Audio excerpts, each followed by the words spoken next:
ढूंढने का प्रयास कर रहे हो? ये माया के स्वामी है, ये मायाधर विष्णु है ये। अच्छा, तो होते रहे। मैं तो इनकी हत्या करने आया हूँ और हत्या करके ही जाऊंगा। दाऊ, आप सखाओ को बचाओ, मैं इनका सामना कर लूंगा। पर कान्हा, अभी आप ही ने तो कहा था माया का स्वामी हूँ मैं।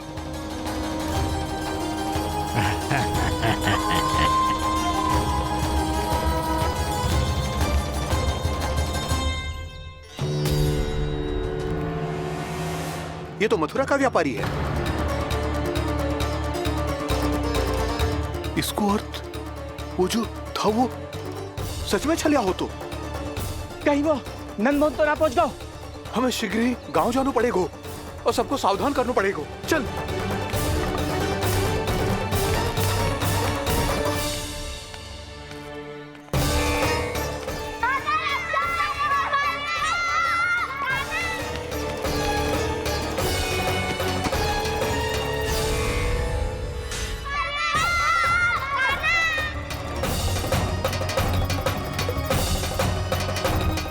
यदि तुम्हें लग रहा है कि मेरे छल के वार से बच गए हो तो मुझसे भी बच जाओगे। ये तुम्हारी सबसे बड़ी भूल है कृष्ण। मेरे पास बहुत सारे मायावी अस्त्र हैं जो क्षण भर में ही तुम्हें विष्णु लोक पहुंचा देंगे। तो फिर प्रतीक्षा क्यों कर रहे हो? बालक, मैं परिहास नहीं कर रहा हूँ। मुझे पता है, तभी तो कह रहा हूँ शीघ्र दिखाओ ना। मुझे तुम्हारे सारे मायावी अस्त्र देखने हैं। कैसे बालक हो तुम? मैं यहाँ खेल दिखाने नहीं आया हूँ। उस समय वैद क्यों कर रहे हो ब्रह्मासुर? जो करने आए हो वो ही करो ना। अब देखो कैसे तुम्हारे प्राण एक ही वार में इस देह का साथ छोड़कर उड़ जाएंगे।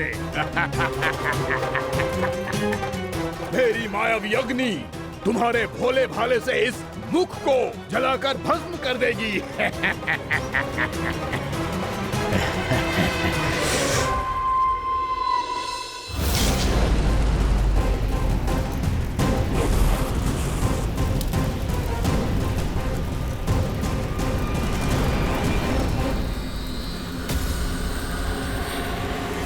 सही कह रही हो ब्रह्मासुर।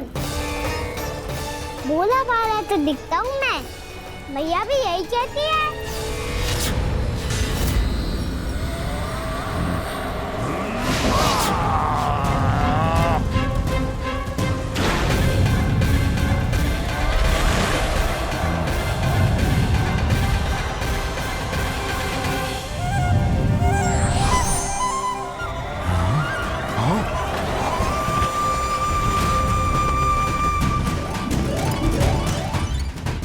आसन को उपहार देने के लिए बहुत बहुत धन्यवाद ब्रह्मासुर। बहुत समय से खड़े खड़े थक गया था मैं।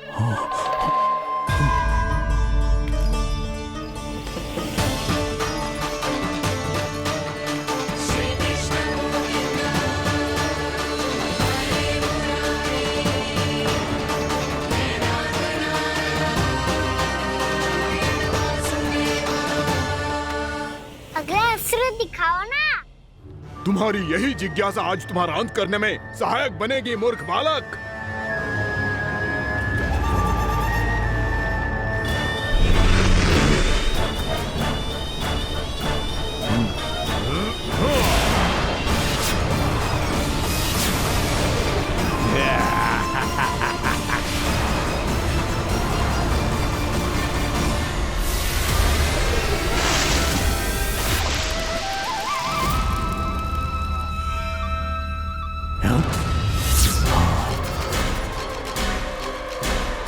अच्छा, पर प्रक्षालन करना चाहती थे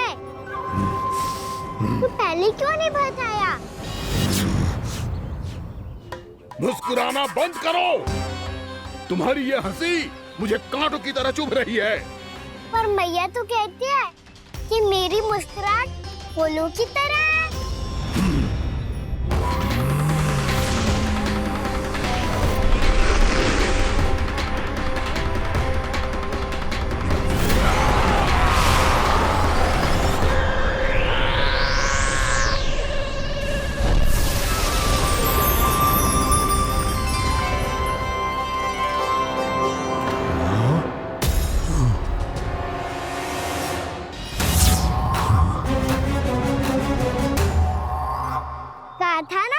मुस्कुराहट बिल्कुल इन्हीं फूलों की तरह है। और तुम कर क्या रहे हो वहाँ सर? कभी आसन दे रहे हो, कभी पद प्रक्षालन कर रहे हो और अब फूल भी चढ़ा दिया है। तुम मुझ पे वार करने आए हो कि पूजा करने? तुम्हारी पूजा तो मैं अब ऐसी करूंगा कि तुम मृत्यु के बाद भी मुझे भूल नहीं पाओगे बालक।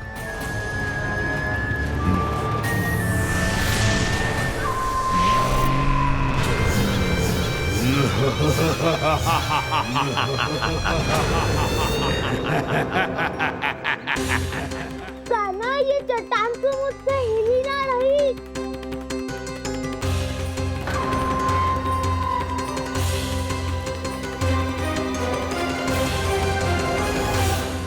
अभी गंधरा के अंदर कुछ क्षणों में ही प्राण वायु समाप्त हो जाएंगे।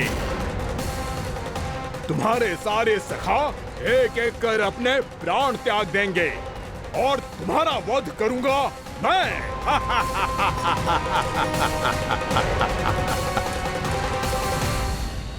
अरे सब जन बच के रहना।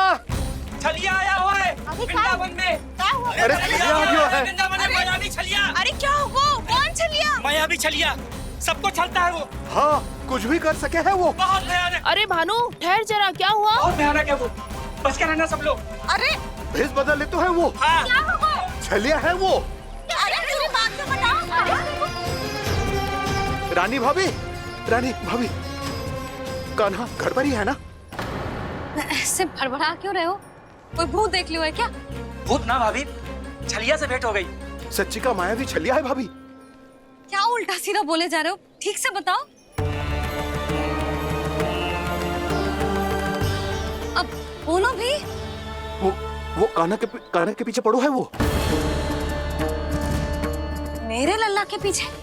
हाँ रानी भाभी, हमारे अचेत होने से पहले हमने उसे ये कहते सुना था कि वो वृंदावन आने वाला है कान्हा से मिलने। हे नारायण, मेरे कान्हा की रक्षा करना। जसोदा जी, मायावी छलिए से बचना बालकों के बस की बात ना है। जीजी, बालक वन में अकेले हैं।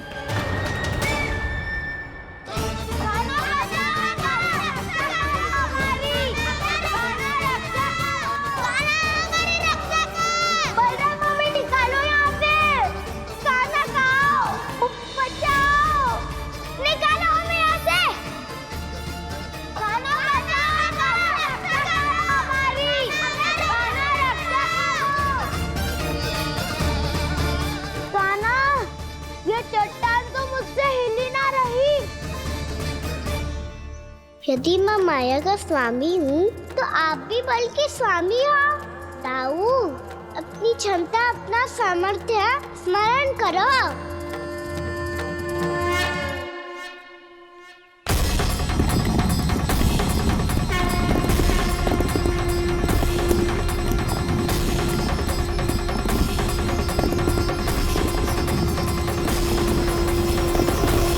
इससे पहले कि वो गंधरा का द्वार खोल के तुम्हारे सखाओं को बाहर निकाले, मैं तुम्हारे प्राण ले लूंगा कृष्ण।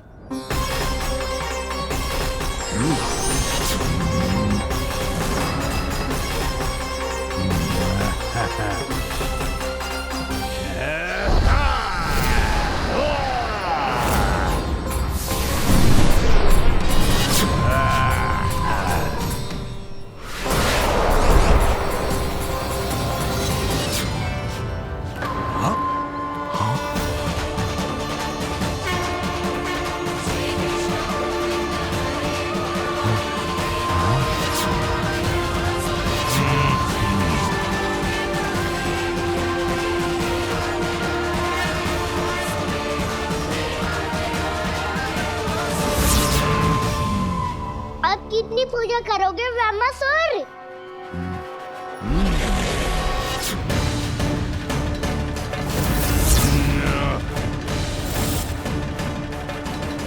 प्रभु तो खेल खिला रहे हैं इससे, और ये खेले जा रहा है विवश होकर, उनकी माया से बाध्य होकर।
जो प्रभु के सामने माया करने आया था वो स्वयं को ही माया में उलझा हुआ पा रहा है। नारायण नारायण। लो, अब तो तुमने दंडवत प्रणाम भी कर लिया, माया भी कथा भी उपहार में दे दी। तुम चाहते क्या हो वामासुर? मेरी शरण में आना है क्या?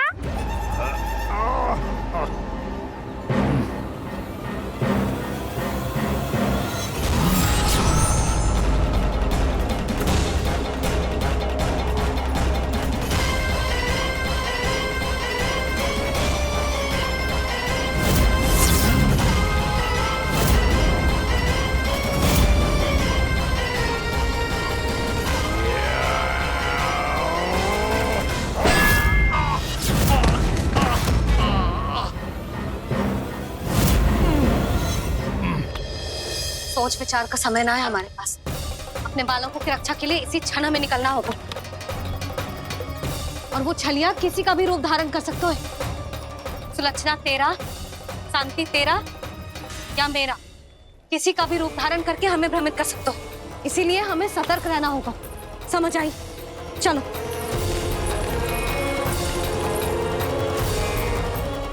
अभी भी समय है वामासुर, समय लाओ।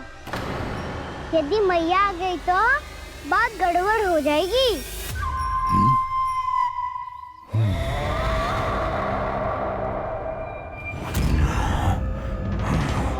मुझसे दूध का कोई लाभ नहीं होगा। वामासुर, स्मरण करो तुम कौन हो?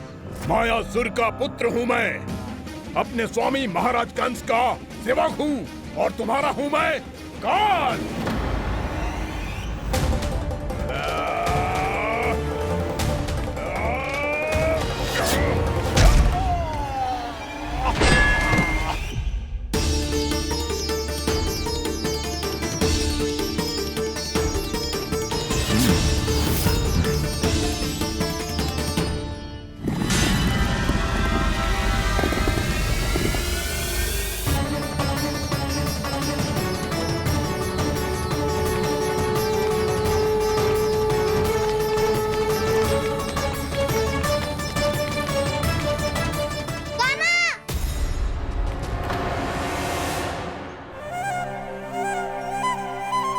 बाबा कहते हैं दुष्टों को पहले बातों से समझाना चाहिए, फिर भी ना माने तो अस्त्र ना उठाना दृढ़ता होती है।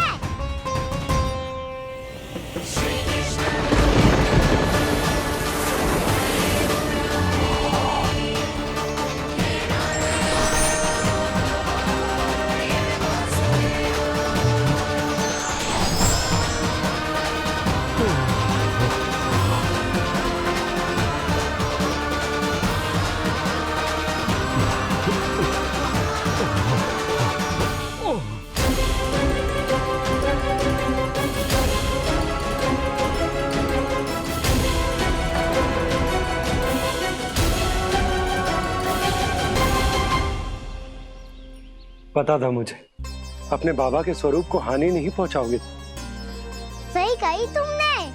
पिता की छवि ही पिता के समान भी आनंदीय होती है। वामासुर, वामासुर। ये मैं अपने वास्तविक रूप में कैसे आ गया?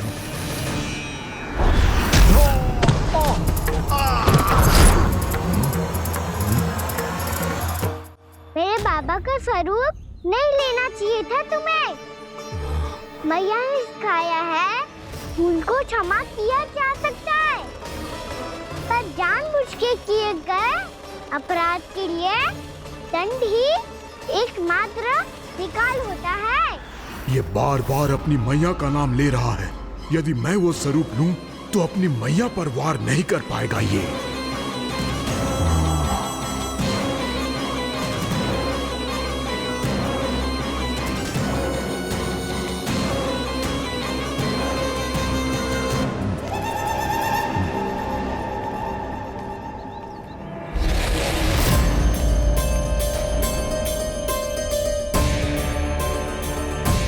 लल्ला, मैं तेरी मैया हूँ, अपनी मैया को मारेगा? बच गया। समझाया था पर तुमने एक बार फिर से मूर्खता कर ही दी। इस पर तुमने पहले से भी बड़ी और पहले से भी भयंकर भूल किया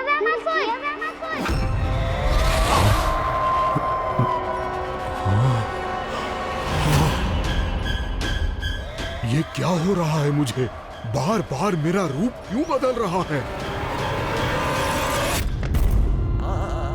ममता को समझे बिना अधिक समय तक मैया का स्वरूप हरण करके नहीं रख पाओगे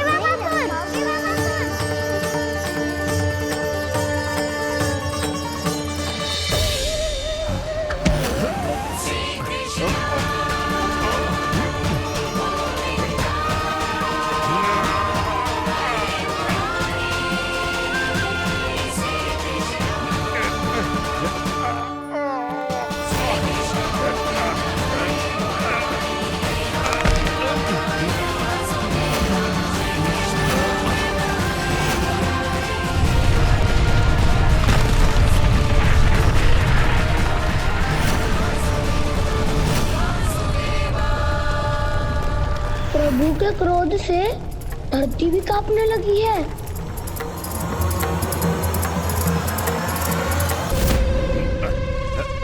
पुत्र को मारने के उद्देश्य से एक मां का रूप लिया तुमने।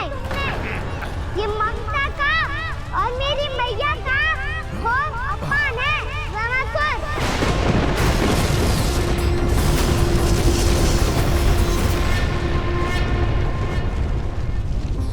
इससे पहले इस असुर के कारण निर्दोष प्राणियों का कोई अहित हो, मुझे कुछ करना होगा। यदि मैं माया का स्वामी हूँ तो आप भी बल के स्वामी हो। दाऊ, अपनी क्षमता अपना सामर्थ्य स्मरण करो।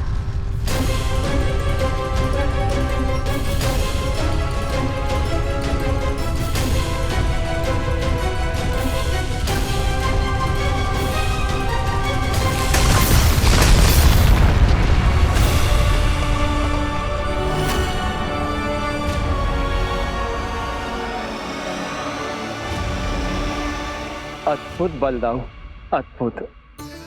अपने बल का उचित प्रयोग करके आपने प्राणियों को हानि होने से बचा लिया और ये भी सिद्ध कर दिया कि इस युग में आपसे अधिक बलवान और कोई नहीं होगा। आज से आप बलदेव के नाम से भी जाने जाएंगे। आज से आप बलदेव के नाम से भी जाने जाएंगे। आपके चरणों का ये चिन्ह युगों युगों तक आपके बल की कथा कहता रहेगा। बलराम का चरण चिन्ह।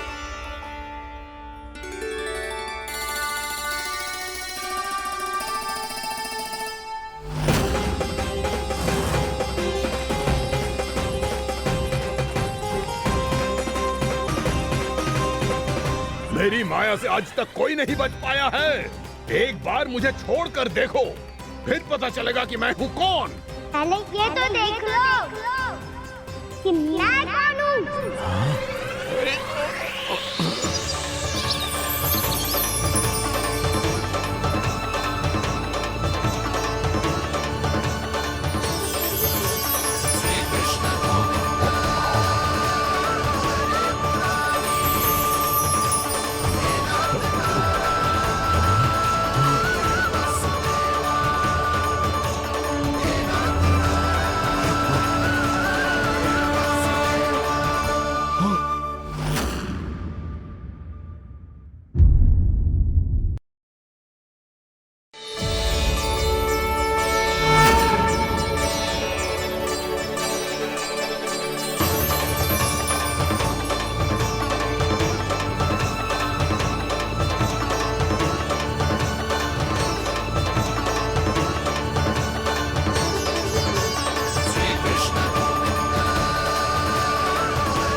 स्मरण आया वामासुर।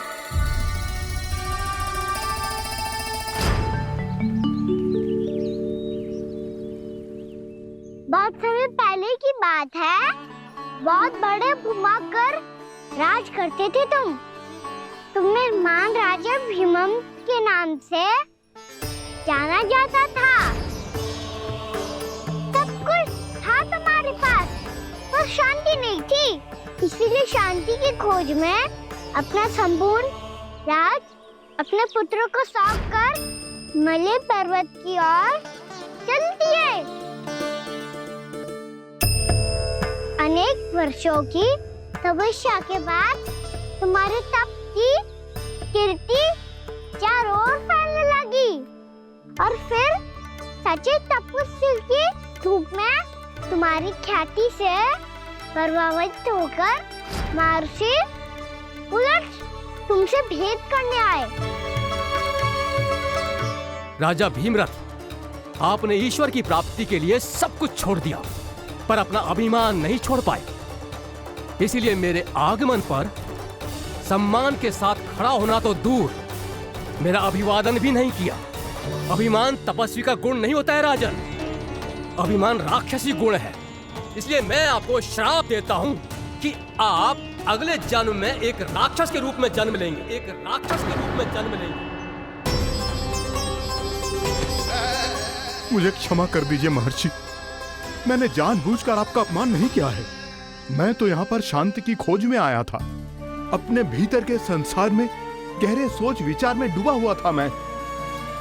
मुझे क्षमा कर दीजिए महर्षि, मुझे क्षमा कर दीजिए। अपनी भूल का आभास प्रायश्चित की ओर पहला पग होता है। मैं अपना श्राप तो वापस नहीं ले सकता, परंतु आपको एक वचन अवश्य दे सकता हूँ। जब भी प्रभु नारायण का अवतार होगा, आपको उचित समय पे वो वरदान देंगे जिसकी आप लंबे समय से प्रतीक्षा कर रहे हैं।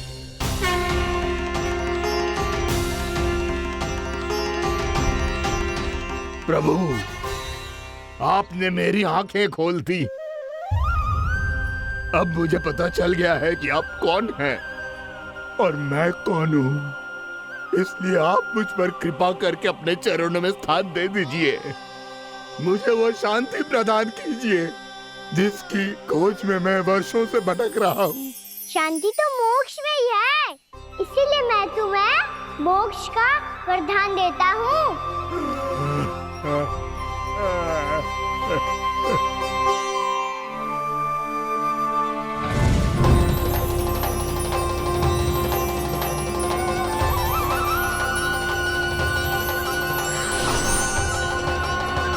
प्रभु की ये लीला सदैव स्मरण रखी जाएगी। इस स्थान को इनका आशीर्वाद मिलेगा और इस कंदरा को व्योमासुर की कंदरा के रूप में पहचाना जाएगा। भविष्य में अनेक ऋषि मुनियों की शरण स्थली बनेगी ये कंदरा। दीदी, ये कोई साधारण बालक ना है। ऐसा चमत्कार कोई साधारण बालक थोड़ी ना कर सकते हो। तुम सत्य कह रहे थे बलराम, गाना सच्चे में भगवान ही है। तभी तो सब देवता इसे बसाने और इसकी ओर से युद्ध करने आते हैं। तुम सब ऐसे आंखें फाड़ के क्यों देख रहे हो मुझे?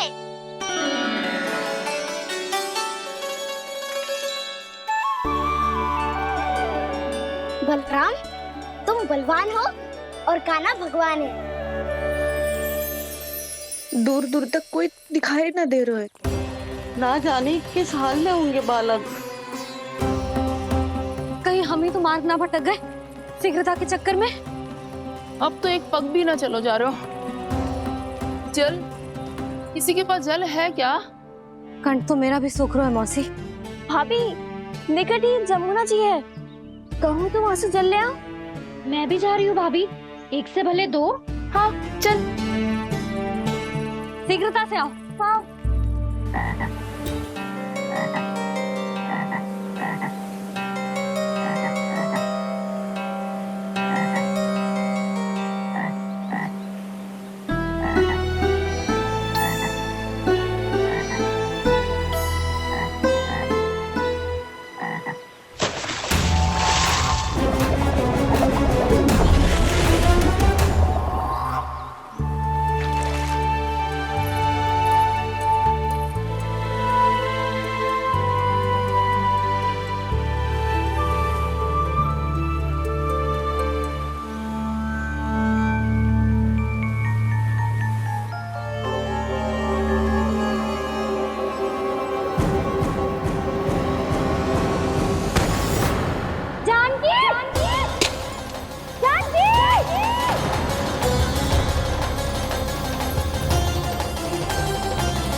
जानकी, जानकी,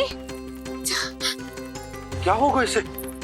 देखो ना जी, अब छलिया की सूचना मिलते ही हम सब बालकों को ढूंढने चली गई और ढूंढते ढूंढते सबको बहुत प्यास लगी आई जी। तो जानकी जमुना जी की नदी से जल लेने गई और उसने जमुना जी का पानी पिया और उसकी जेदशा हो गई। बालक कहाँ है? वो ठीक तो है ना? ऊपर से सब ठीक है, पर भीतर से बहुत भयभीत है सब। जानकी तो बिल्कुल नीली पड़ गया है। लग तो है विष फैल गया है इसको पूरे तन में। मथुरा के सर्वश्रेष्ठ विदेश जी को बुलाया गया है उसके उपचार के लिए। जैसे ही इसने जल को मुंह से लगाया, ये गिर पड़ी। चटपटाने का अवसर भी ना मिलो। हाँ वैद्य जी, और निकटी मृत पशु भी पड़े हुए थे। हाँ, मैंने भी अस्थियां देखी थी। इसका तो यही अर्थ हो सकता है कि समस्या वहाँ के जल में ही हो। वैद्य जी, आप रोगी की नाड़ी पे ध्यान दो ना। जे गोपिया क्या कह रही है उसे सुनने की आवश्यकता ना है। जब तक विष के कारण का पता नहीं चल जाता, हम उपचार कैसे कर सकते हैं रानी जी? जी, वो निकट ही यमुना जी में एक विशेष क्षेत्र है। ये सब उसी के जल की बात कर रही है। तब तो ऐसा भी हो सकता है कि किसी विषैले सर्प के काटने का प्रभाव हो। पर सर्प के काटने का चिन्ह ना है उसके तन पे। सर्प जब काटता है तब उसके दांत के चिन्ह बन जाते हैं। मुझे पता है, बड़े बड़े सर्प को काटते हुए देखो है मैंने। एक दिन अब बस कर उज्जवल, ये बड़ी बड़ी हाँकने का समय ना है। पर यदि सर्प ने ना काटो है, फिर जानकी की ये दशा किसने की? अवश्य किसी राक्षस ने की होगी। नाना, कोई विषैला पशु भी तो हो सकता है। यह अवश्य किसी माँ विषैले सर्प के विष से हुआ है। सर्प ने भले ना काटा हो, लेकिन यह अवश्य ही किसी महाविषैले सर्प के विष के कारण हुआ है। कालिया नाग। कालिया नाग?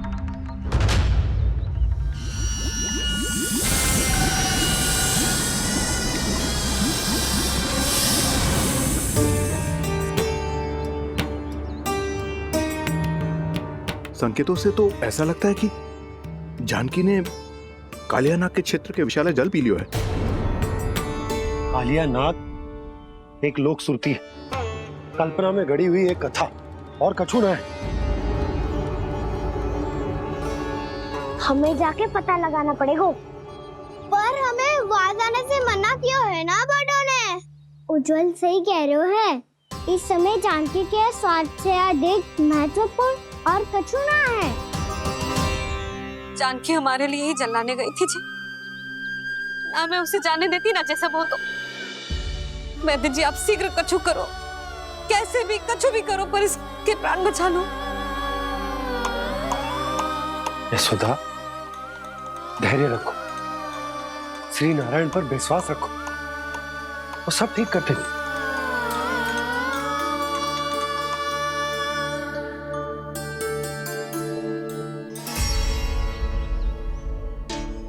विष की काट की मेरे पास जितनी जड़ी बूटी थी, मैंने सब अर्क बना के पिला दी, पर इसकी दशा में अभी तक कोई सुधार नहीं दिख रहा है।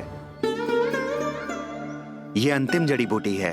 अगर इससे भी चमत्कार नहीं हुआ, तो फिर जो नारायण की इच्छा।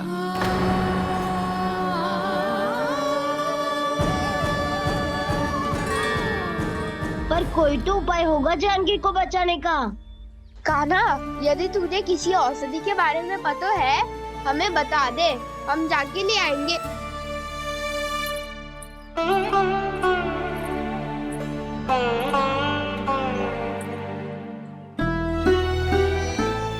हे नारायण, हे प्रभु, मेरी जानकी के प्राण बचा ले प्रभु।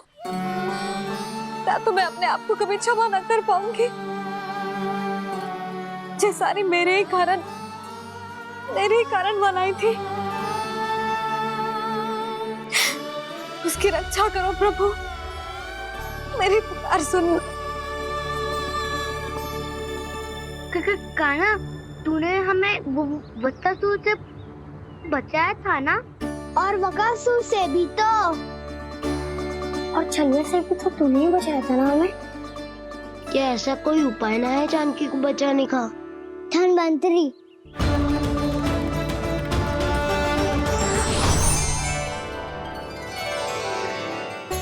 मैं आ गया हूं प्रभु, चिंता मत कीजिए, आपके आदेश का पालन अवश्य होगा। यशोदा मैया,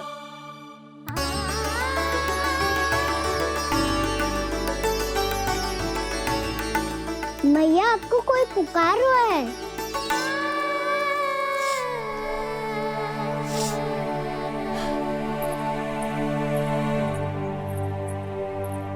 चिंता मत करो मैया, अब धनवंतरी जी आ गए हैं, वो सब संभाल लेंगे। धनवंतरी जी कौन है?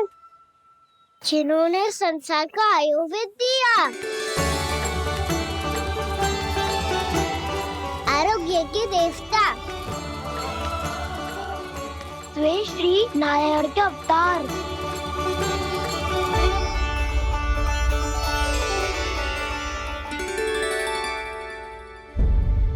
मुझे पता चला है कि आपको वेद की आवश्यकता है। हाँ हाँ, भीतर आइए। आइए आइए बैठे जी, जी रहे।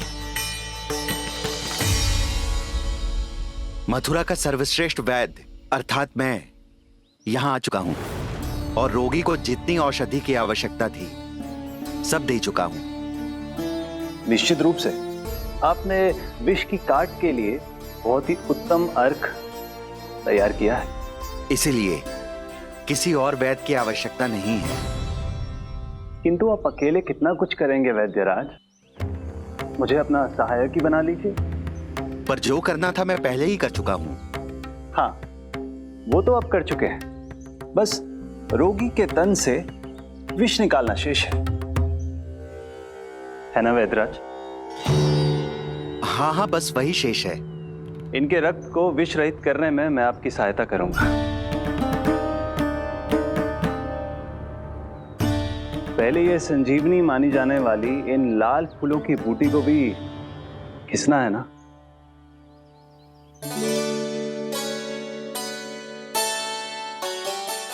हाँ हाँ, तुम सही कह रहे हो, इसे अच्छे से घिसो।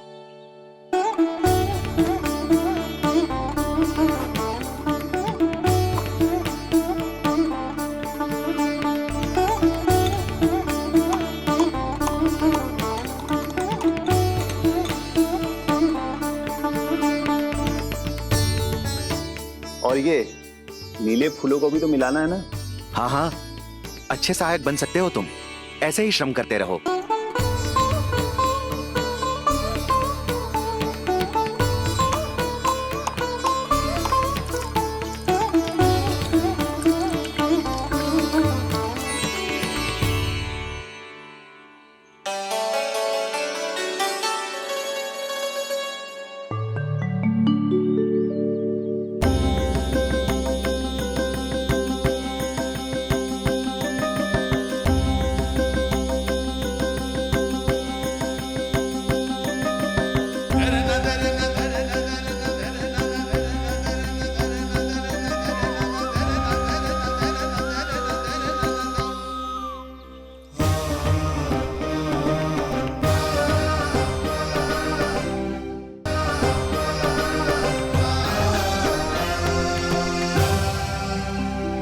जानकी स्वस्थ तो हो जाएगी ना धनवंतरी जी?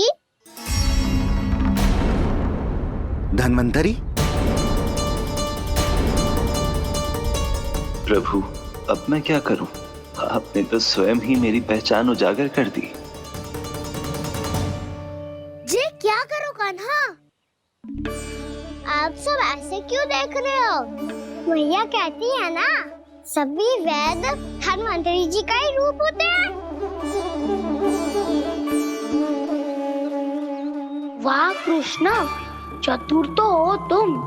वैसे वास्तविक धन्वंतरी मैं हूँ, मेरा अर्थ है वास्तविक वैद्य मैं हूँ। ये तो मेरा सहायक है, मुझे पूरा विश्वास है बिल्कुल ठीक हो जाएगी। वैसे ही थोड़े ना मुझे मथुरा का सर्वश्रेष्ठ वैद्य कहते हैं लोग।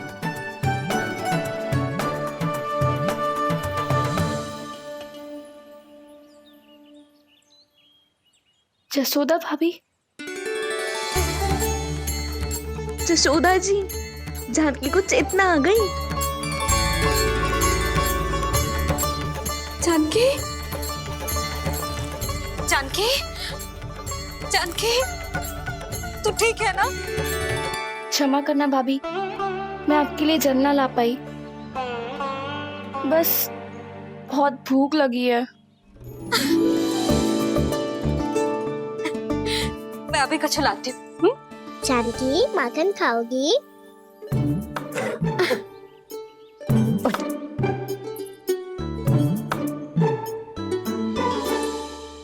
आजा, तू ही खिला दे लल्ला।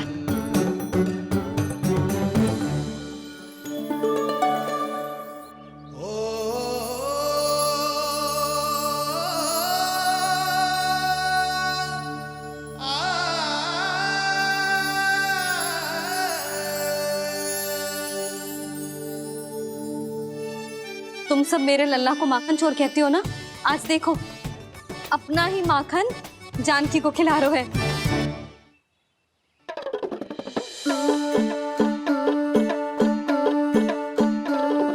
थोड़ा और विश्राम कर लो। सदैव तुम हम सबकी सेवा करती हो, आज मैं तुम्हारी सेवा करूंगा। जानकी की जिज्ञासा तब हुई जब जय यशोदा काकी की सेवा कर रही थी, और अब देखो स्वयं भगवान ही इसकी सेवा कर रहे हैं। जानते हो इससे क्या सिद्ध होता है? जो भी यशोदा मैया की पूजा करेगा, अर्थात अपने माता पिता की सेवा करेगा, उनके साथ सम्मान से व्यवहार करेगा, ईश्वर स्वयं उसका ध्यान रखेंगे। कभी धन्वंतरी के रूप में तो कभी स्वयं कान्हा के रूप में। भक्त और भगवान का देखो कैसा ये अनुराग, स्वयं करे सेवा प्रभु, अद्भुत गोपी का भाग्य। प्रभु इन सब पृथ्वीवासियों से कितना घुल मिल गए हैं। ना तो ये प्रभु को भगवान मानते हैं और ना ही प्रभु अपने आप को इनसे सर्वश्रेष्ठ समझते हैं। अपने आचरण से ये सिद्ध कर रहे हैं कि ये सभी में हैं और सभी इनका ही अंश है।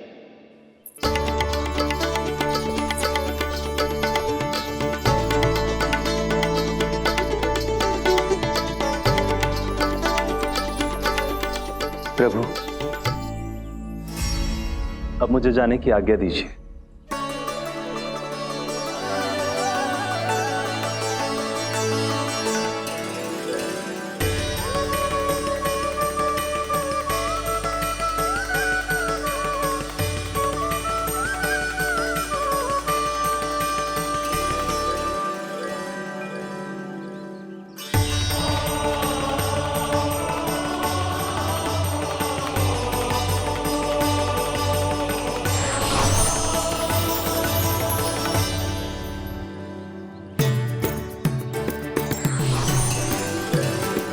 कान्हा ने तो सच्ची में धन्वंतरी जी को बुला लिया था।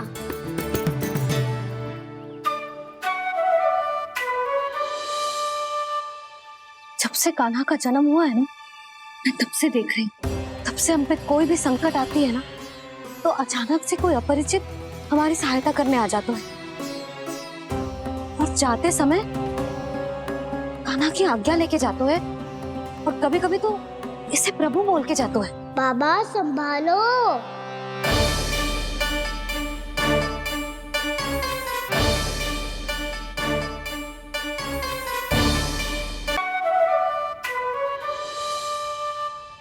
जब से कान्हा का जन्म हुआ है ना, मैं तब से देख रही हूँ, तब से हम पे कोई भी संकट आती है ना, तो अचानक से कोई अपरिचित हमारी सहायता करने आ जाते हैं, और जाते समय कान्हा की आज्ञा लेके जाते हैं, और कभी कभी तो इसे प्रभु बोल के जाते हैं। बाबा संभालो। यशोदा, इस जानकी को चढ़ो है और विचित्र विचार तुम्हारे मन में है।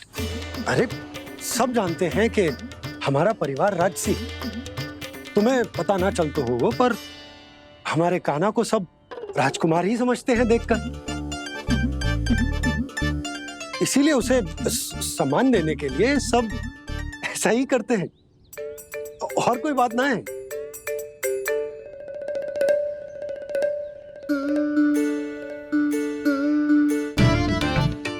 अब जे मेरे लल्ला को ऐसे क्यों घूर रहे हैं? बुरी दृष्टि लगाएंगे क्या?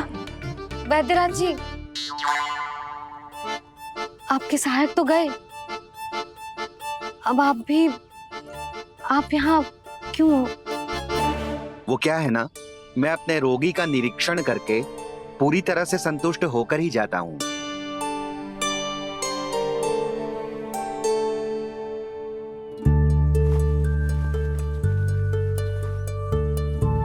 हाँ, संकेत तो अच्छे हैं, कल सुबह तक बिल्कुल ठीक हो जाएगी।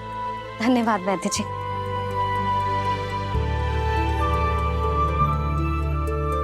बस तो फिर हम कल पकड़न पकड़ाई खेलेंगे जानकी।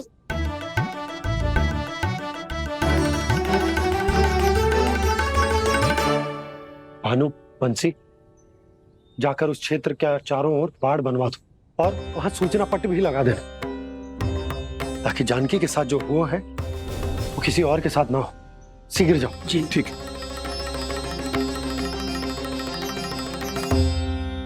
बाड़ और सूचना पट लगवाने से समस्या का समाधान नहीं होगा बाबा। निर्दोष पशु सूचना पट देखकर भी कुछ समझ नहीं पाएंगे।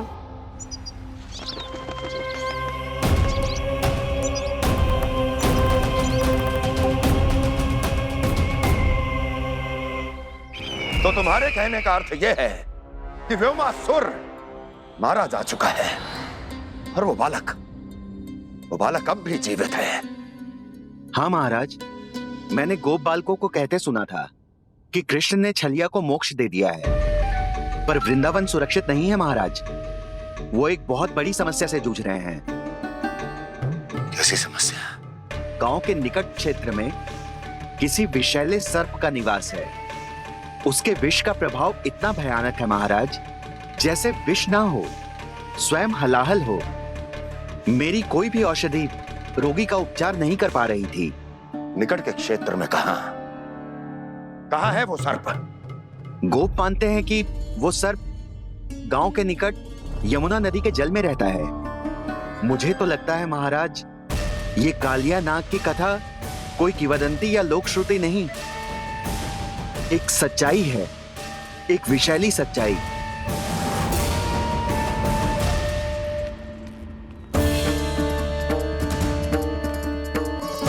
कालिया का सामना करने का समय आ गया है, पर उससे पहले मुझे बुलाना होगा उन्हें।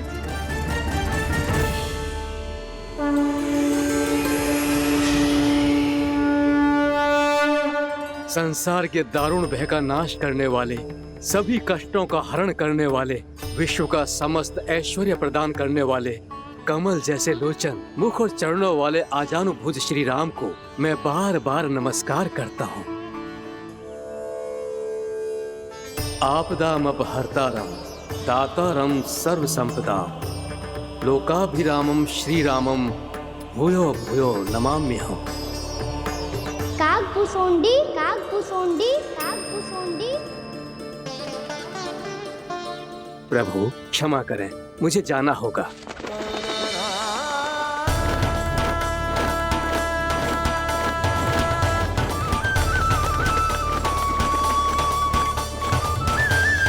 प्रणाम प्रभु। अनेक बार मैं आपके दर्शनों के लिए आया प्रभु। कभी नंद भवन के झरोखों से आपके दर्शन करके चला जाता था, तो कभी दूर किसी वृक्ष की आड़ से आपको निहार लिया करता था। आज आपने स्वयं मुझे बुलाकर धन्य कर दिया प्रभु।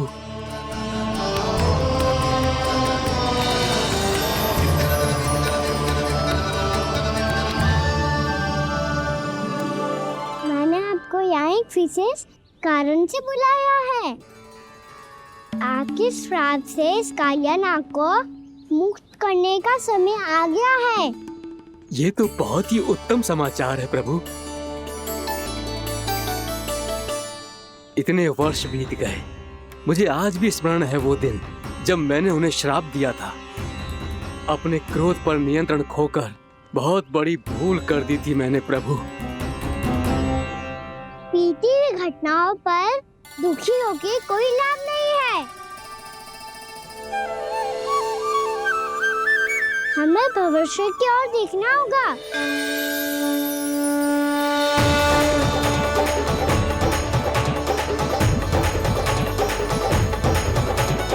आदेश कीजिए प्रभु, क्या आज्ञा है आपकी? जब मैं कालिया नाग का सामना करने जाऊं, तो आप यही रहेगा। आपको अपने आप पता चल जाएगा कि कब क्या करना है। और हाँ, लौटते जाते समय नारद मुनि से कहेगा, वो आकर मुझसे भेंट करे। अवश्य प्रभु, प्रणाम। क्या इसने सच्ची में देवर्षि नारद को बुलाया है? नारायण नारायण, आपको संदेश भेजने की आवश्यकता नहीं थी। आप स्मरण करते और मैं चला आता। तुम्हारा कल्याण हो नारद।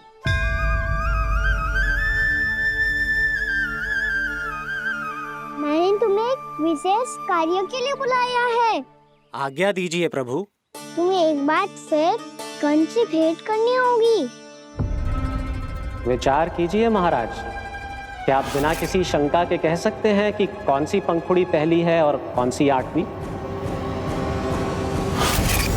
उस दुष्ट से भेंट करना स्वयं कीचड़ में उतरने के समान है प्रभु। कमल पुष्प प्राप्त करना हो तो कीचड़ में उतरना पड़ता है नारद। आपका आदेश तो मैं स्वप्न में भी नहीं टाल सकता प्रभु। कंस कालिया नाग के बारे में जान गया है, पर वो उसका सामना करने का साहस नहीं कर पाएगा। मैं आतुर हूँ प्राप्ति, मूर्ख नहीं। मेरी बुद्धि फिर नहीं गई है। मैं स्वयं उस कालिया जैसे महाविषैले सर्प के सामने खड़ा हो जाऊं और अपने ही काल को आमंत्रित कर लूं। तो फिर अपने लाभ के लिए उसका प्रयोग करने का कोई और उपाय सोचिए स्वामी। कुछ ऐसा कीजिए कि यमुना नदी का पूरा जल विषैला हो जाए और वृंदावन वासी उसका उपयोग करे, और आपका काल कहलाने वाला वो बालक स्वयं काल के गाल में चला जाए। उत्तम उत्तम सुझाव है प्राप्ति। अब मुझे उस कालिया तक पहुंचने का मार्ग ढूंढना होगा। उसको विवश करने का कोई उपाय ढूंढना होगा, क्योंकि व्यक्तिगत रूप से उससे भेंट करना असंभव है। असंभव। आप सही कह रहे हैं प्रभु। कंस में उतना सामर्थ्य नहीं कि वो कालिया नाग का सामना स्वयं कर सके। वैसे तो कालिया गरुड़ देव का भी सम्मान नहीं करता, तो फिर वो कंस का सम्मान क्यों करेगा भला? नहीं करेगा, पर कंस तुम्हारा सम्मान अवश्य करेगा नारद। तुम्हारी बातें भी सुनेगा और मानेगा भी। ये मेरी योजना का बहुत ही महत्वपूर्ण भाग है। तुम कंस के पास जाओ और कहो कि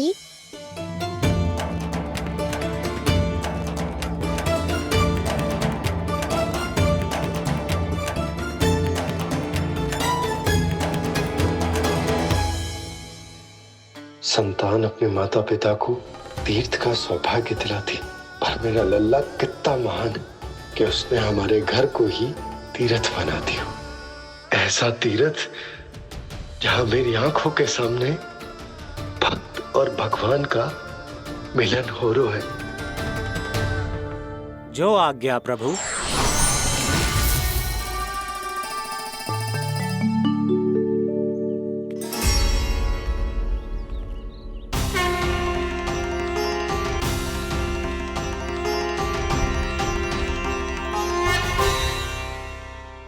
बाबा, कान्हा, ये सब क्या चल रहा है? पहले काग भुसुंडी जी और फिर जे नारद जी। क्या योजना बना रहे हो तुम? कान्हा, बता ना लल्ला, क्या सोच रहे तू? कान्हा देख, अगर तुझे अपने बाबा को ना बताना हो ना, तो अपने भक्त को बता दे। क्या सोच रहे हो लल्ला?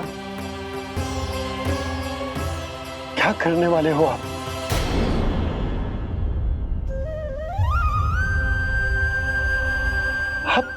आप इतने दुखी क्यों हो? कान्हा, कान्हा, क्या होगा? क्योंकि मुझे आभास हो गया है बाबा, समय आने वाला है। कौन सा समय आने वाला है लल्ला? शीघ्र सब कुछ बदलने वाला है। भैया को मेरा सत्य पता चल जाएगा बाबा।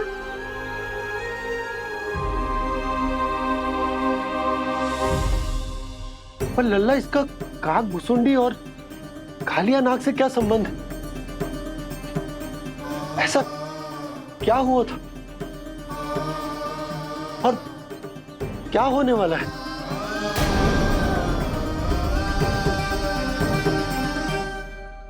जो होने वाला है बाबा, उसका संबंध उससे है जो सैकड़ों वर्ष पहले हुआ था। महर्षि भृगु के एक वंशज थे वेद शिरोमणि, जो विंध्याचल की पहाड़ियों में साधना कर रहे थे। तभी वहाँ अश्वशिरा नाम के एक दूसरे मुनि आमंत्रण के बिना ही आ गए। कितना सुंदर और शांतिपूर्ण आश्रम है। यहाँ प्रभु की साधना करने में बहुत आनंद आएगा। शीघ्र ही अश्वशिरा मुनि उपस्थिति के कारण होने वाले व्यवधान से बाध्य होकर वेद शिरोमणि ने अपनी आंखें खोली। कौन हो तुम और यहाँ क्या कर रहे हो? आपके आश्रम में बहुत शांति है मुनिवर। साधना करने के लिए बहुत ही उत्तम स्थान है ये। मैं चाहता हूँ कि मैं भी यहाँ। आप यहाँ साधना करना चाहते हैं, लेकिन इतना भी नहीं जानते कि किसी के आश्रम में प्रवेश करने से पहले उसकी आज्ञा लेनी चाहिए। आप ये भी नहीं जानते कि यदि कोई यज्ञ कर रहा हो तो बिना अनुमति के वहाँ प्रवेश करने से उसकी यज्ञ साधना भंग हो सकती है। आप क्या साधना करेंगे मुनि? आप तो साधना के योग्य ही नहीं हैं। इतना अपमान! एक मुनि के मुख से इतने कड़वे शब्द शोभा नहीं देते। मैं तुम्हें श्राप देता हूँ, जितनी विषैली तुम्हारी जिह्वा है उतने ही विषैले सर्प बन जाओ तुम। और ऐसा सर्प जो सांस भी ले तो निकट का वातावरण दूषित हो जाए। तुम्हारे इस दुस्साहस के लिए मैं तुम्हें श्राप देता हूँ कि तुम अभी इसी क्षण कौवा बन जाओ, और ऐसा कौवा जो कांव कांव करके अनर्गल प्रलाप करता रहे।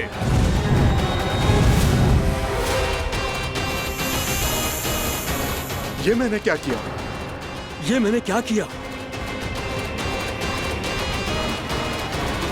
क्रोध के कारण दोनों ने एक दूसरे को श्राप दे दिया।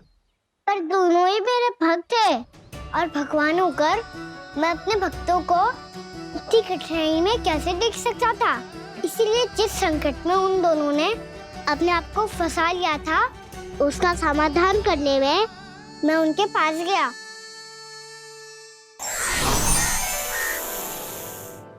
देखिए ना प्रभु, ये क्या हो गया हमसे? हमारी रक्षा कीजिए प्रभु, मार्ग दिखाइए हमें। क्रोध पर नियंत्रण ना होने के कारण आप दोनों ने एक दूसरे को बहुत ही भीषण संकट में डाल दिया है।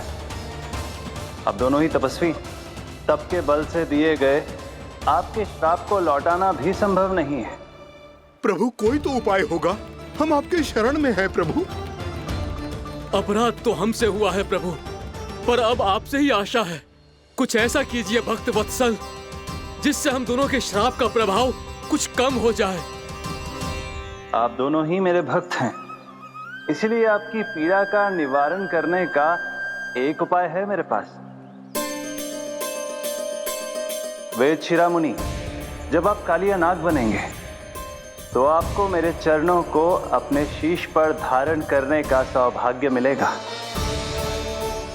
और अश्व शिरोमणि, आप काग योनि होने के बाद भी आप श्रेष्ठतम ज्ञान और सर्वाधिक यौगिक सिद्धियों के स्वामी होंगे और प्रवचन दिया करेंगे। इसके बाद अश्वशिरा मुनि काकभुसुंडी बन गए, जिन्होंने आगे चलकर सेम गरुड़ देव को रामायण सुनाई। और मुनि वेदशिरा महर्षि कश्यप और देवी कत्रियों के पुत्र कालियानाग बनकर जल में। और अब वही कालियानाग जमुना जी में, जिनके कारण जानकी के प्राण लगभग चले ही गए थे। अब कालियानाग को उचित स्थान पर भेजने का समय आ गया है बाबा। और ये तो अच्छी बात है कान्हा, वेदशिरा मुनि को दिया हुआ तुम्हारा वचन भी पूरा हो जाएगा, जमुना जी की शुद्धि भी हो जाएगी। इस सब के बाद भी तुम दुखी क्यों हो? क्योंकि इसके बाद मैया के सामने मेरा रहस्य खुल जाएगा बाबा। उन्हें पता चल जाएगा कि उनका बालक कोई साधारण बालक ना है। भविष्य में जो होने वाला है उसे सबके सामने घटने से रोकना मेरे लिए भी संभव ना होगा। मैया को सब पता चल जाएगा। क्या पता चल जाएगा रे मुझे?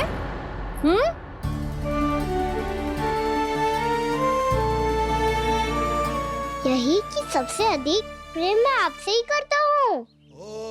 अब बस भी कर, चलो भोजन के लिए बुलाने आई थी तुम दोनों को। भूखा थोड़े ना रहने दूंगी अपने लल्ला को, मेरा लल्ला दुर्बल हो जाएगा ना। आप खिलाओगे तो ही खाऊंगा। हाँ ठीक है, मैं ही खिलाऊंगी। अब चल, आओ जी चल।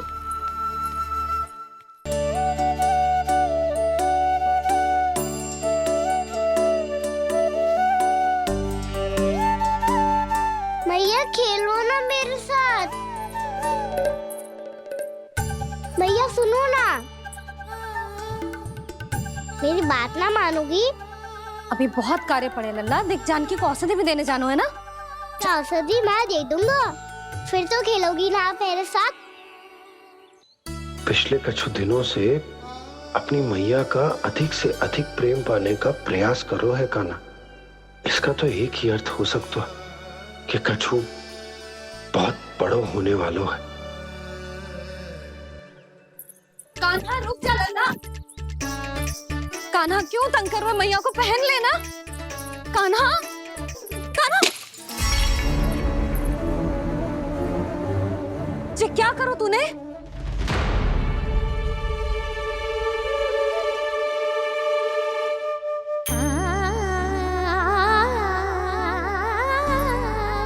अच्छा ठीक है, अब मुंह लटकाने की आवश्यकता ना है। ये ले।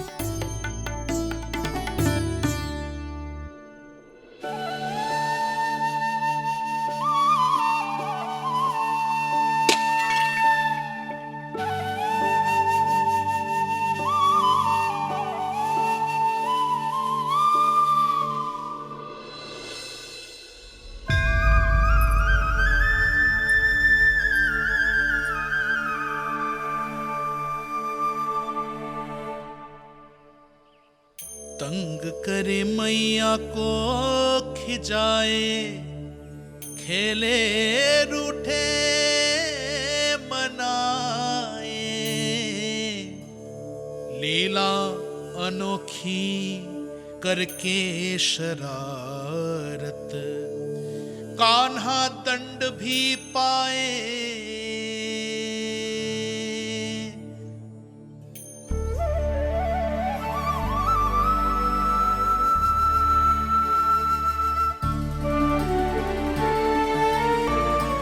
रूठना मनाना, खेलना खिलाना, पहले शरारत करके क्रोध दिलाना और फिर क्षमा मांग लेना, ये सब जानबूझकर कर रहे है कान्हा। जैसे जीवन भर के लिए अपनी मैया की ममता को अपने हृदय में समेट कर रखना चाहते हो। कैसे कैसे करूं उस कालिया से मित्रता, कैसे करूं उसका उपयोग?